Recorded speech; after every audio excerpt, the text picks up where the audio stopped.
The following is a conversation with Trevor Forrest. Trevor Forrest is the CEO of 876 Technology Solutions and has served in the Jamaican government as a senior technology advisor at the Ministry of Science and Technology. He has over 30 years of experience in the IT industry, and for the past 8 years he has been a passionate enthusiast of blockchain technology. It is his firm belief that blockchain technology will become the most critical underpinning component of any digital society. He is currently one of a handful of certified blockchain architects in Jamaica and the Caribbean. I think that blockchain technology is one of the most fascinating and promising young technologies that we have today. It has the potential to destroy currencies and governments. Therefore, I think it is important that we have conversations about blockchain to better understand it and discuss potential use cases and practical applications.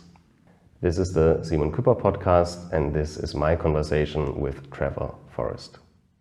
Maybe you can just give a short introduction so that people know where you are right now. What are you doing with digital transformation, with blockchain in general, and then we maybe can dive a little deeper into these topics.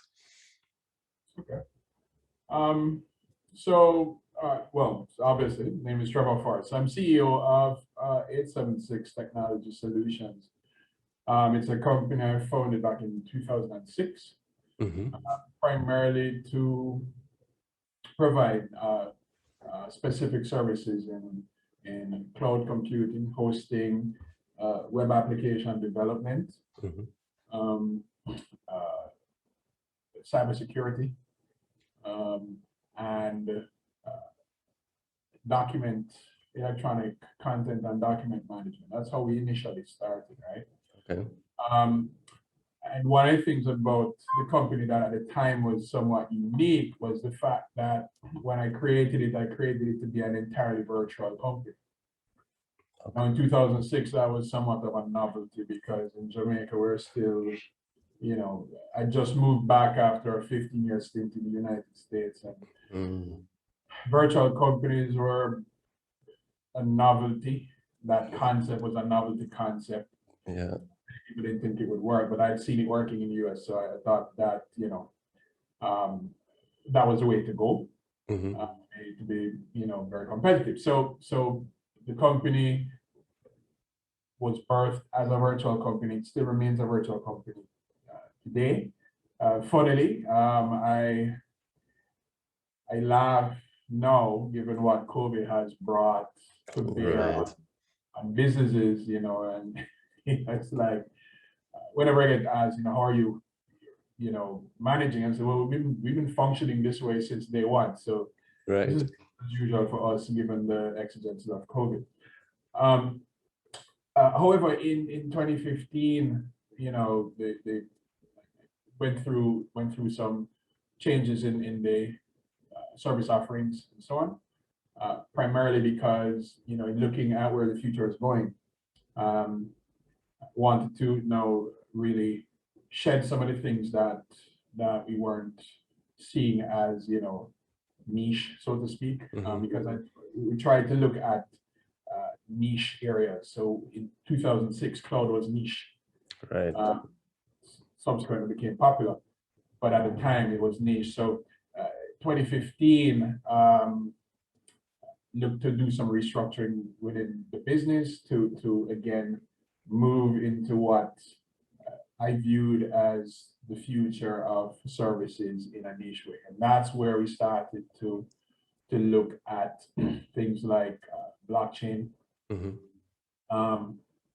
We looked to be a little more laser focused on our security offering. So we're now looking more at information and data security as opposed to the broader umbrella of cybersecurity.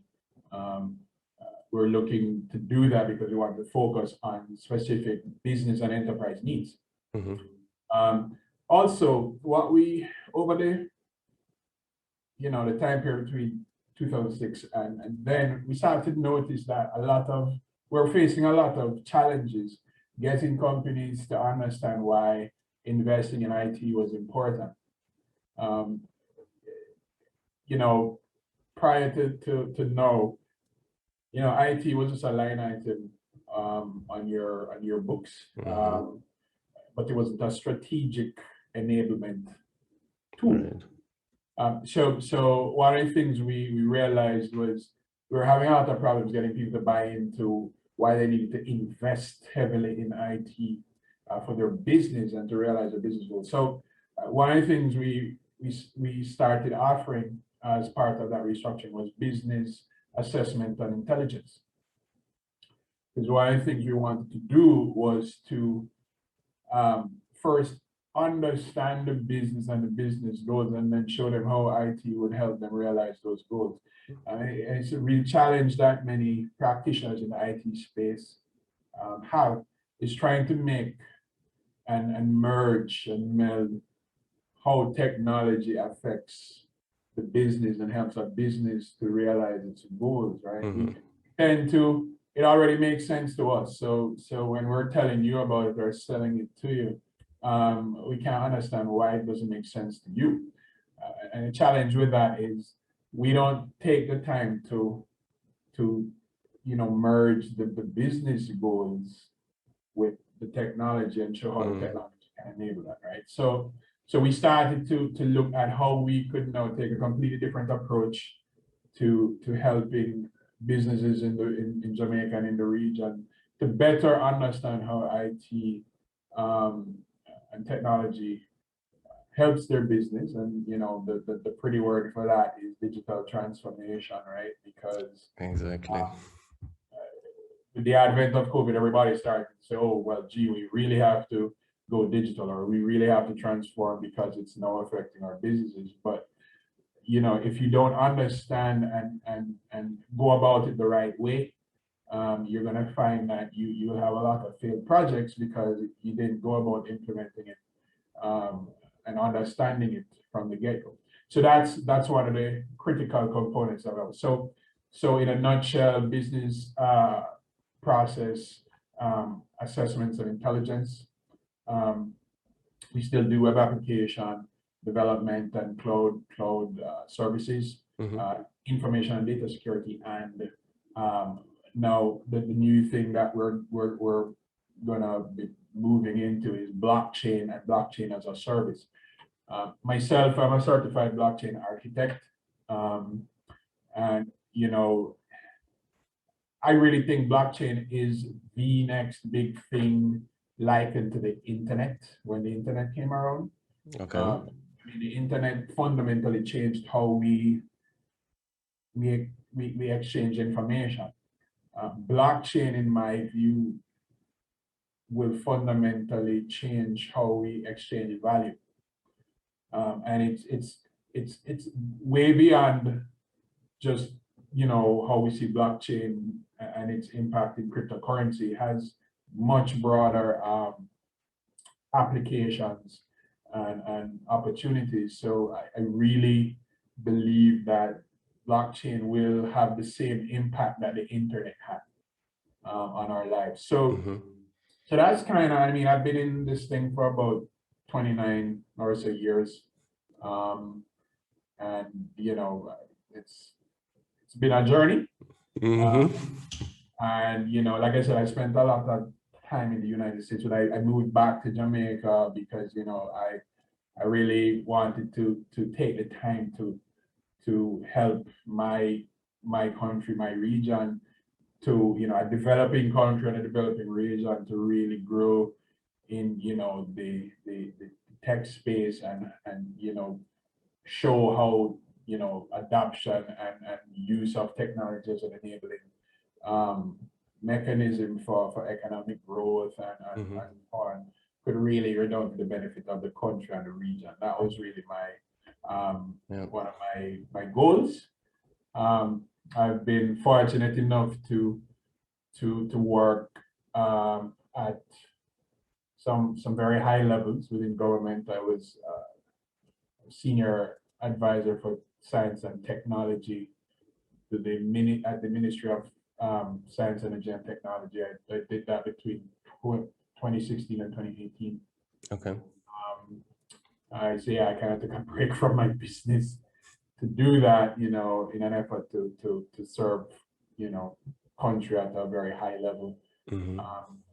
So yeah, so I kind of, in a nutshell, that's kind of what I'm about, what my business does, and you know, again, yeah, I guess that's it in a nutshell. Okay, so when you say that you think that blockchain technology will be kind of the next evolutionary step of the internet, why do you think that, first of all? And second of all, where do you see practical use cases for that technology, especially, let's say, in the Caribbean or in Jamaica, besides crypto, besides the use as a currency? Or maybe if you say that will be the main use, because I think most people not only, but primarily know blockchain or cryptocurrency or Bitcoin because they hear it from the news, or yeah, there are thrown around numbers of people get rich really quickly and people sell NFTs for millions on Sotheby's and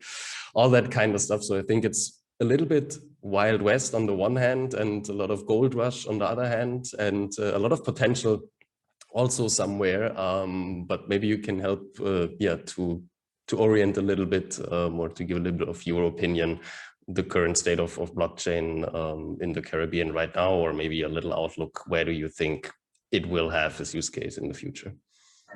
Yeah, so I mean, my belief in what blockchain will accomplish is really steeped in an understanding of what it was originally meant to do. So if you, well, you can indulge me for a second, but the whole idea behind, you know, the effectiveness of the blockchain technology was to create some sort of technology that would allow you to exchange value directly without the need for a third party, right? That may sometimes be overlooked because we've lived in that dispensation for such a long time. But if we consider the fact that, you know, back in the ancient days, the concept of bartering was the very thing. And then after that, we had banks, and, you know, banks were created as the middle people. Why? Because, you know, there was some trust factor that had to be created between two people who wanted to exchange value, but they either didn't know each other or didn't trust each other. Right. And for the longest time, there was this framework of doing things, and, you know, everybody has gotten used to. People have, you know, been born, died, and that's all they know, that's all they've seen. And then, you know, you had the financial crash in 2008, and it unearthed and showed people just how fragile and in some ways corrupt the system that we hold so dear is and was. So that was one thing. But the other thing was the challenge of pulling the kind of trust for transactions that we're used to in our current dispensation and doing that in an entirely digital way. Because when you're talking about doing one-to-one transactions in a purely digital way, the nature of digital is such that a lot of stuff can happen between point A and point B that will serve to erode the trust that must exist for that transaction to occur and to cause people to want to do transactions that way, right? So, you know, like when I do certain lectures on, you know, at universities about blockchain, I'll always ask, you know, the students, so when you go and buy something on Amazon, how do you know that you're going to get it, right? Because you've never seen Amazon's offices. You don't know anything about Amazon except what people told you, right? So how do you know that you're going to get it? And how do you trust giving Amazon your money to get that particular good? And it's because there's this network of things and intermediaries that if something goes wrong, you have recourse, right? Now, if you were to take out all of those intermediaries and do a direct sale between one person, what's your recourse if something doesn't happen? And I think the embodiment of what is blockchain technology is what does that, and that's a phenomenal leap, because the opportunities that exist when you can do things in that way now are massive, right? Because if you take, for example, and you know, everybody speaks mostly about cryptocurrency, but if we go outside of that and you look at things like, you know, supply chain, where the cost of a good when you buy in a supermarket or off the shelf is determined by everything that happened between the source of that and its destination. Right. And that cost is because there's so many middle people between source and shelf. Yeah, and all of them want to make money. Everybody has to get their cut, right? Now, if you are able to minimize the number of human touch points in between source and shelf, then technically you could, one, increase the efficiency and speed of delivery and also the cost, right? Well, when you look at that in terms of developing countries who not only want to import stuff but want to export stuff, a lot of the hindrances that they have, the blockades, the barriers, would suddenly either be completely removed or the barriers would be lowered when you start to look at use of technologies like blockchain, right? When you talk about ultimately trust in a system of transactions and value exchange, you know, one of the terms that I use is blockchain creates trust by eliminating the need for trust, right? And it does so in a very clever way, but that's really what it does. I can, you know, comfortably transact business with people or entities I don't know, and I don't have to trust them because I know what's happening in between will ensure that what I expect and what they expect happens. And that's why I think blockchain is so important, so revolutionary, because it will facilitate a future of value exchange that does not exist now, that is way more, you know, hyper efficient, and that in itself is extremely valuable, especially to you know, small countries and developing countries globally. Yeah. What do you think let me rephrase the question.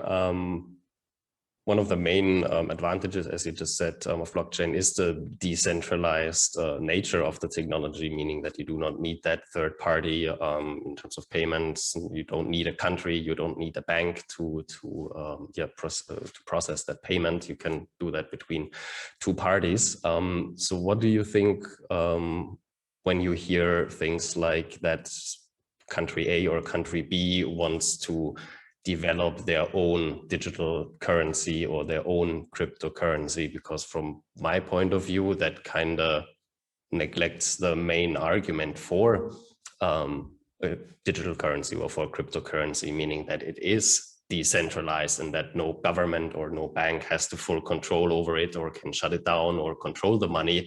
And here some countries say, okay, we do our own cryptocurrency. So do I have a logical error in my thinking here, or what is your take on that situation? The question you asked, it's a really good question, and it's a very complex question, because there are a couple of things we need to separate when looking at blockchain, cryptocurrencies, central bank digital currencies, and so on. So let me see if I can break it down in this way. So what we are used to now is generally the fiat currency model, right? Exactly. Where where you have banks, you have central banks, and you have fiscal policy that's determined by central banks and governments, right? Exactly. I often tell people the only reason that a $5 bill, which is printed on special paper, has value is because the government says so. Exactly. Other than that, it has no value. It's on because paper. people believe in it. Enough Exactly. people believe in it that it's stable and you can pay or buy something tomorrow with it. Exactly. Exactly. And that's only because somebody says it does. Exactly. And in 2008, they eviscerated all of that. Now, the thing about it is, what happened was there was some, erosion of trust. Okay. What you see happening now is central banks are looking at digital currency because it is simply a more efficient way of dealing with the current dispensation. All right. So really and truly, they're digitally transforming the way they do business, right? But it doesn't mean that it is a quantum leap in what it is that prevails now versus what needs to happen when we're talking about exchange of value, right? So if you think about it, post offices still exist, right? But I've never written a letter in the past, 30 years. Banks may still exist, but given what decentralized exchange can do, things may start to function around those institutions, right? Now that is where, and that is what the advent of cryptocurrencies in their various forms and flavors has kind of highlighted to people. That, hold on a second. All my life, I was of the view that the only way to exchange value is between me, the bank, and somebody else. And then the advent of crypto kind of started to show people that, oh, wait a second, there is another way. There may be a better way. Now, what's happening is in the fight to maintain relevancy, all right, and in the fight to stave off the disruption that is occurring, central banks and governments have to make an adjustment. They've chosen to go the digital currency route. That would not have happened if what you see in the form of cryptocurrencies bolstered by blockchain didn't happen. You wouldn't see that because they'd be quite happy with the status quo. But what it has also done, it has showed people and governments that, hold on, all of this, because, you have geopolitical situations that play out on a daily basis. Yeah. All of these things that we're dealing with that we have to consider, multilateral integration and dependency, geopolitical impacts on my economy and so on. The fact that the playing field is not level, right? Yeah, true. Yeah, it's true. Because my country is not in the G7 and it's not in the G20, but they dictate things that have huge impacts on my country. Yeah. Is there, or does this new phenomenon represent a way for the playing field to be a little bit more level for developing or small or developing countries to have more influence, impact in such a way that their economies can grow faster, right? That's kind of, those are the questions that are being tossed around in the different fora, because one mode of thinking is saying that, look, the cryptocurrency space balances or levels the playing field. It creates a different level of financial freedom for people. But at the same time, it could have a very serious disruptive effect to the status quo, which is a global thing that maintains balance and stability. right? Right. So how do you now look to, and I'm not a financial expert, I'm not an economist, I'm not any of those. This is the stuff that we have to contend with when we're looking at the effects of what we're being called to implement and advise on as you know, blockchain experts and so on. But how do you now find a balance between the two, or find a transition between the two? And how do you move to that? Because these things can't happen overnight. People can't take those kinds of shifts that quickly, because there's so much that depends on the status quo that simply shifting gears and so on. You know, one of the major things, just an example, is, you know, the discussion about money laundering and what the anonymity and decentralization of cryptocurrency does for nefarious actors, whether they be terrorists or drug dealers or, you know, that kind of thing. How do you ensure that you're able to manage those kinds of risks, so to speak, and then maintain sustained, you know, levels of economic activity and that kind of stuff? So it's a very complex question, but I think what countries need to do is understand or make decisions that point them in a direction that, look, both of them are going to be there. Just like I said, post office still exists, but we have email. Central banks and commercial banks will still exist, but we have different currency exchange or different value exchange mechanisms, right? And look at how you can function in a space through legislation, regulation, and awareness, so that you can function safely, or people can function safely in both spheres. And if needed, you can have sufficient integration between the two where necessary, right? So, you know, when you look at what El Salvador has attempted to do, they're saying, look, the US dollar is their currency of choice, but a cryptocurrency is legal tender, and you can, you know, exchange. And it's as simple as that. How it's going to work out, we don't know, but let's try it and see. And, you know, we fix it as we go. I think it was a very bold step, but that's how we kind of have to look at it. Crypto is not going away. Neither is, well, blockchain technology for sure isn't going away. Yeah. I know a lot of people focus on crypto, but crypto isn't going away. So we need to, you know, and the more people see the kind of freedom they have in that space, I think, you know, it's going to be a situation where, you know, we're going to have to figure out how to make the two work. Yeah. And over time, you know, people will decide which one they're more comfortable with. Yeah. Right? Again, post offices still exist. Their function has evolved.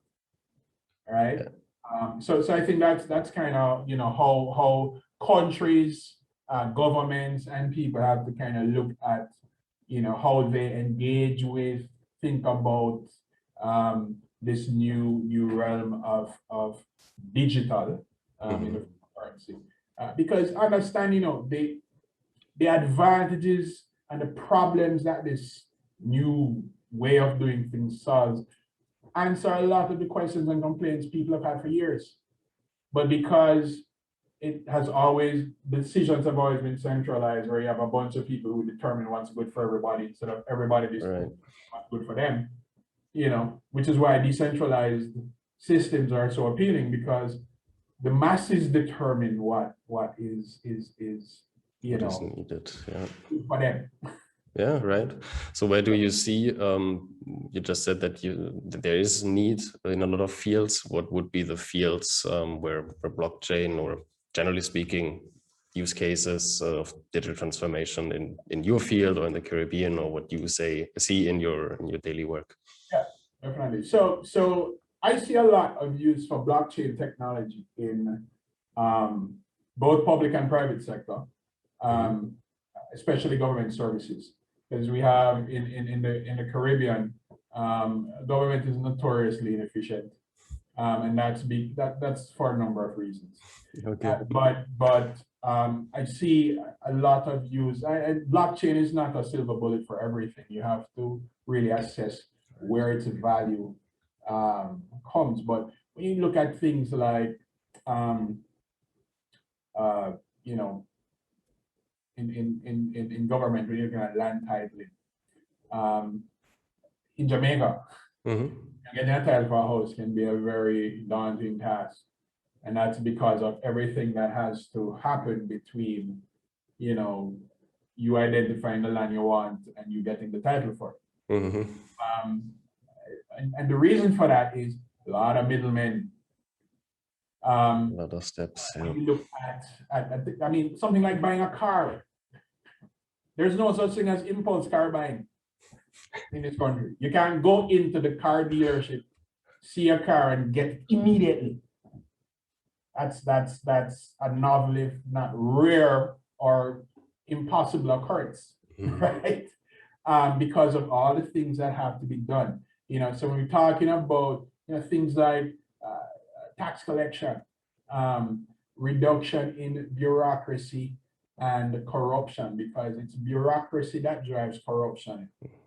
And the reason for that is because there's so much bureaucracy, and this is a vicious cycle, right? People in government tend to feel that citizenry is going to try to scam them or steal. So everybody's a criminal. So we have to put systems in place to prevent people or save people from themselves or prevent people from becoming a criminal, even though they're not a criminal, right? So we put all of these steps in place to catch perhaps 2% of the people, but 98% pay for it. Suffer, yeah. Right, exactly, right? So if you could somehow create an environment or a system or use a technology where you would be able to quickly eliminate the concerns and issues you have with that 2%, then suddenly you have more efficient services and a happier citizen. And I think blockchain technology, one, facilitates hyper efficiency, but also engenders a lot of trust, because the people who are interfacing with these systems, they don't trust the people who they're interfacing with, right? So if you kind of get to a point where it's like, look, this is not about the people who you're concerning yourself with, this is more about the technology. And if you generate sufficient trust in the technology based on how it works, then I think people will, you know, be happier. Transactions will be smoother, quicker, more efficient, and governments start to collect more revenue. So you have, you know, like I said, you know, land titling, in an economy such as Jamaica, where we do a lot of entertainment, music. Right. Again, blockchain technology allows creatives, artists, and so on to ensure that they get paid for their creative work. Yeah. And in the region. Blockchain technologies through NFTs solves that kind of problem.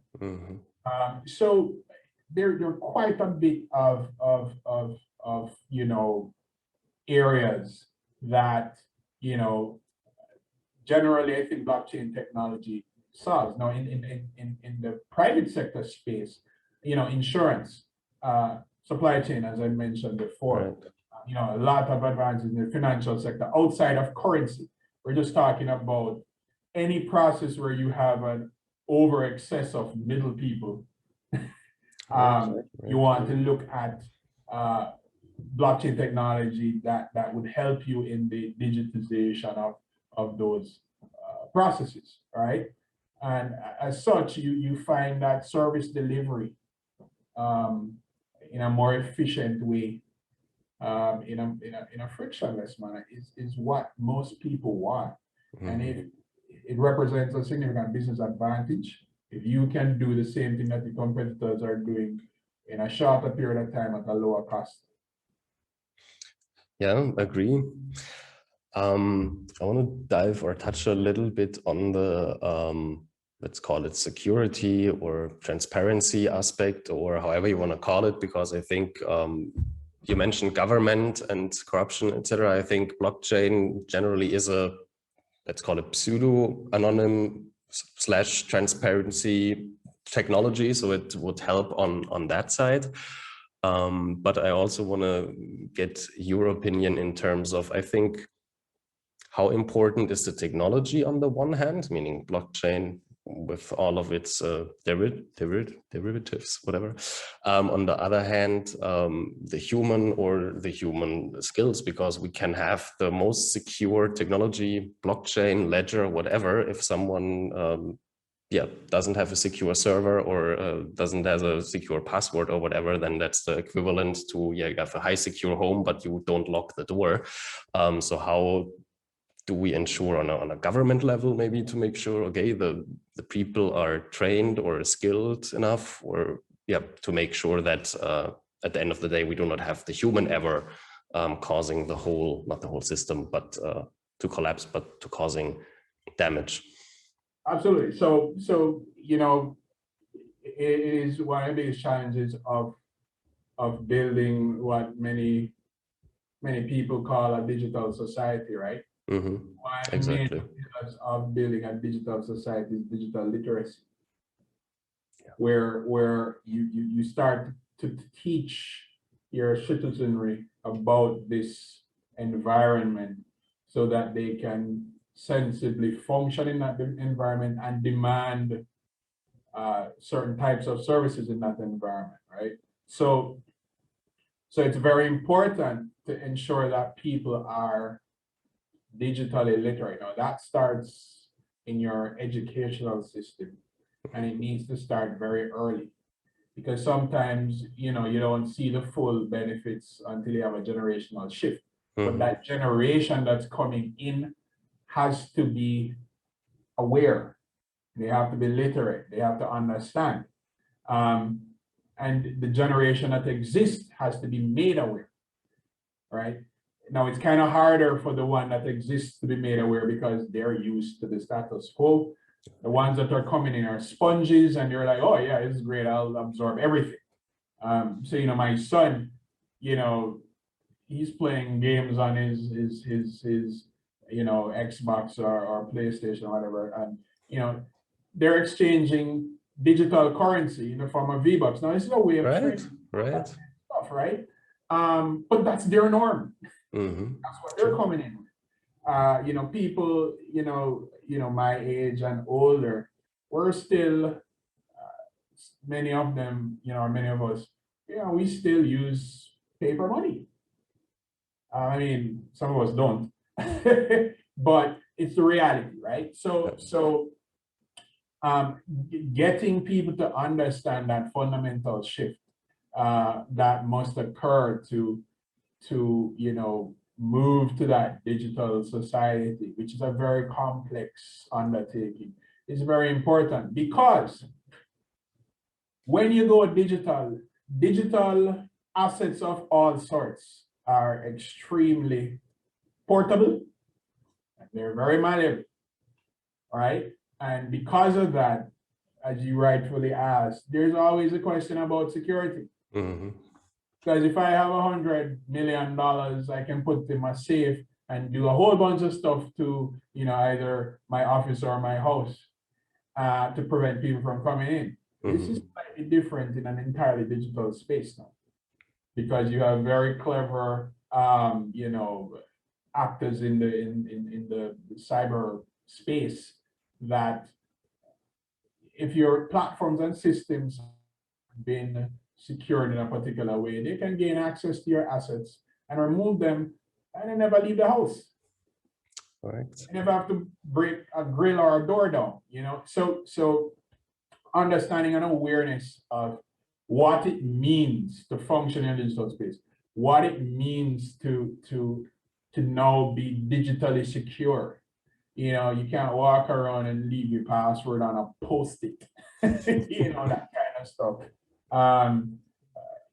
Those are the kinds of things that we need to ensure that people understand. I always tell people that, listen, when you want to go and, exist, trade, and invest in the crypto space, understand this: your money is your responsibility. There's no deposit insurance agency. There's no protection, so to speak. Yep. So when you lose your money, it's gone. Yeah, if it's gone, it's gone. Yeah. But that is part of the responsibility of functioning in that space, and you have to be aware of how to do that, right? So a fair amount of understanding and literacy, digital literacy, is very important if you expect or hope to see adoption of this kind of thing going forward. So there's a lot of time, and again, I always say, a lot of my colleagues in the space, when we're talking different forums, it's like they're like, oh, why can't we do it? Why is it happening so slow? It's a process. It's not everybody, just like I said before, IT practitioners, we already get it. It's just that the people we're talking to don't get it. I can't understand why they don't get it, but it is up to us to try to make them aware, make them understand, because if they don't understand, they're not going to buy into it, they're not going to adopt it, and it won't happen. Yeah. Right. So we kind of need to ensure that there is awareness, literacy in this space, because that's the only way people are going to get comfortable with it and adopt it. I mean, I'll give you a story. There are people right here in Jamaica that, like every morning I'm, driving to my office. I drive past 2 banks, and there are lines outside the bank. And I'm like, it drives me crazy. I have no concept of that. I do not go inside a bank unless I really, really, really have to. When you have to, yeah. Same here. But the fact is, there are people who still stand up in a line because they feel they must go into the bank. Why? Because they don't trust doing stuff online. And where does that come from? They do not trust something they can't see. Right? So when they go into the bank, they take their money out and they give it to a person. And if something happens to that money, they go back and say, I gave it to you. What did you do with my money? So they can hold somebody accountable, right? Now, how do you transition that mindset into a digital realm where you don't even see the money? Right.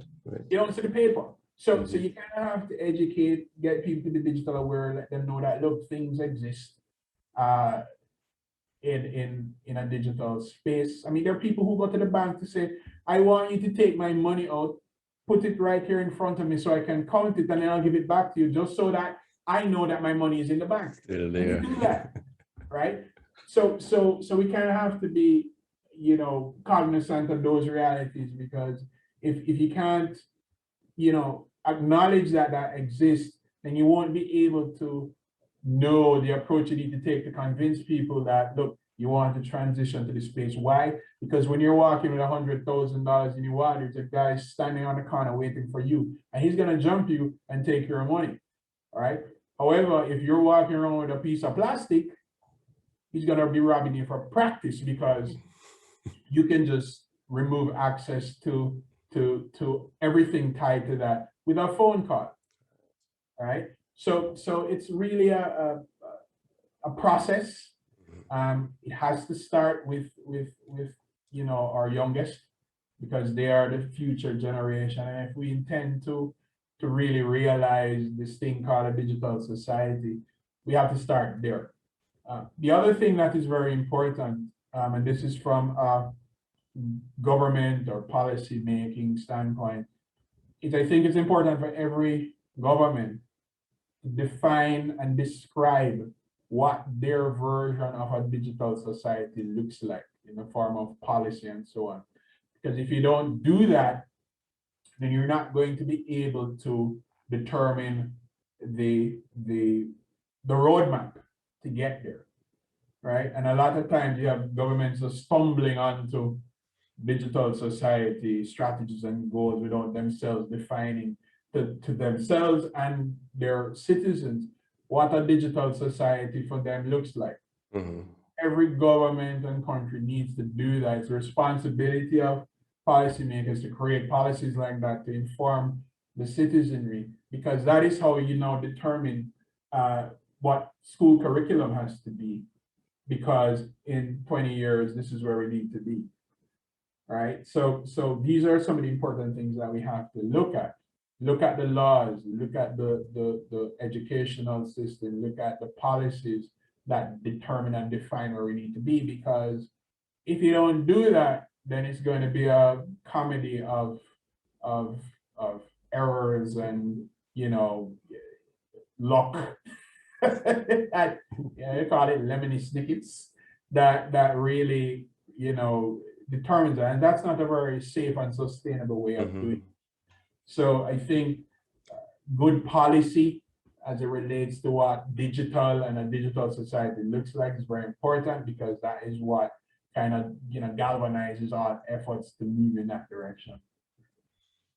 So is it fair to say that you would say the government is responsible for setting the policy, making sure the regulatory environment is there, digital literacy programs in the education system maybe, and then the private sector has the responsibility to actually build the solutions, build the applications to enable that? Yeah, absolutely. And I think it's a trifecta of or some say triumvirate of people working here. It's public sector, private sector, and academia that have to work together to ensure that policy, you know, education, implementation, and that kind of stuff works effectively, right, to realize that end result.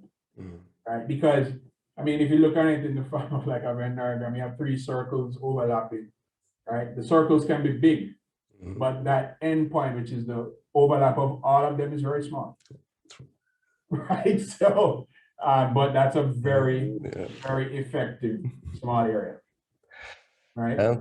Small target to hit. Yeah, exactly. So I think that you know, you have to have that level of partnership and cooperation, but also understanding of all the major players to really realize you know, that outcome that you're looking for. Right. All right, Trevor Forrest, thank you very much for taking the time. Any final words, anything else you want to say that we haven't touched on so far? No. You know, I think we covered a whole lot. But I mean, no, look, you know, I'm always game for discussions of this nature. So, you know, people can always jump on and, you know, follow me on Twitter, you know, hit me up on LinkedIn. My Twitter handle is, you know, Trevor Forrest. You'll see my descriptor is Mr. Open Source. That's because I'm a big open source software proponent, right? Go figure. So, you know, you can hit me up on Twitter at Trevor Forrest, and you can look for me on LinkedIn. And, you know, I'm always game for discussions of this nature. Thank you for listening to this conversation with Trevor Forrest. I appreciate it and hope to see you next time.